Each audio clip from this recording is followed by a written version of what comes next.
안녕하세요. 시술 시작도 전에 고객의 안색이 창백해져서 선생님 저 가슴이 답답해요, 어지러워요, 이렇게 호소하는 거 경험해 본 적 있으신가요? 이런 증상들은 반영구, 문신뿐만 아니라 보톡스, 필러, 주사 시술 때에도 고객들이 흔하게 호소하는 증상 중에 하나예요. 그러면 고객들이 왜 이런 증상을 호소하는지, 그리고 이렇게 했을 때 우리가 어떻게 대처해야 되는지에 대해서 알아보도록 하겠습니다.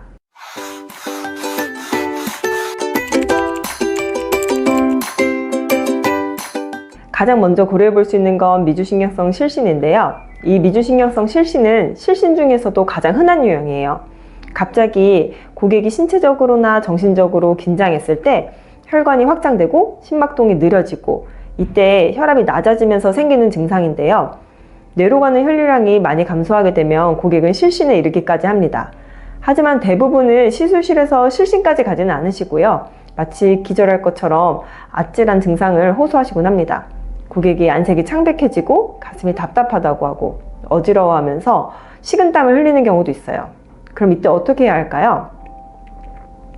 특별한 치료법이 있지는 않아요. 다만 고객이 편하게 쉴 수 있도록 누운 자세에서 다리를 올려 혈류를 원활하게 흐를 수 있도록 도와주는 것이 도움이 됩니다. 그래서 시술실에서 쉽게 찾으실 수 있는 베개, 이불, 쿠션을 고객 다리 밑에 받쳐주시고, 그게 없을 경우에는 의자 위에 다리를 올릴 수 있게 해주시고 바닥에 눕히는 것도 좋은 방법 중에 하나입니다.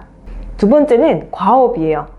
과호흡은 어떠한 이유에서건 고객이 과도하게 호흡을 해서 우리 체내 이산화탄소 농도가 낮아졌을 때 생길 수 있는데요. 이때에는 체내 이산화탄소 농도를 올리는 게 가장 근본적인 치료 방법이에요. 그래서 우리가 쉽게 구할 수 있는 비닐봉지를 고객한테 주시고, 이 봉지를 입에 대고 호흡하게 하시는 거예요. 그래서 내가 내 뱉은 이산화탄소를 다시 마실 수 있게끔 도와주시는 거예요.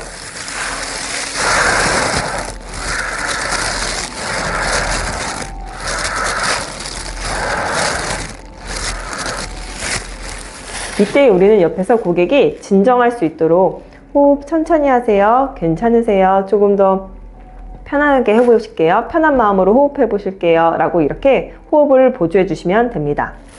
자, 또 어떠한 경우에 이런 증상을 호소할 수 있을까요? 바로 국소마취제의 영향인데요. 2007년 1월 미국에서 이 국소마취제로 인한 사망 사례가 있었어요. 20대 젊은 여성 2명이었고, 이 여성들은 제모를 위해서 양쪽 다리에 마취제를 넓게 바르고 랩핑을 하고 있었습니다. 그러다가 경련을 보이고 결국 사망에까지 이르게 되었는데요. 이렇게 우리가 알고 있는 국소마취제는 대부분 리도카인을 베이스로 하고 있어요. 그런데 이 리도카인은 국소마취제 역할뿐만 아니라 우리가 부정맥 치유제로도 쓰는 약물입니다. 권장용법보다 넓은 부위에 사용하거나 장시간 사용할 경우 리도카인 혈중 농도가 증가하면서 치명적인 작용이 나타날 수 있어요.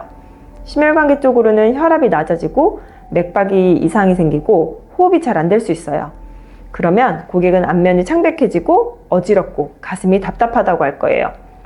이때 가장 먼저 할 일은 마취제를 닦아주고 아까와 같은 누운 자세에서 다리를 올려주는 것이 도움이 됩니다. 요즘은 마취크림을 재료상에서 그리고 해외 구매 대행을 통해서 많이들 구입하고 계시죠? 근데 이러한 제품들은 대부분 식약처에서 승인이 나지 않고 허가되지 않은 제품들이 많아요. 누가 어디에서 어떻게 만들어졌는지, 어떤 경로로 한국에 들어오게 됐는지 절대 알 수가 없습니다.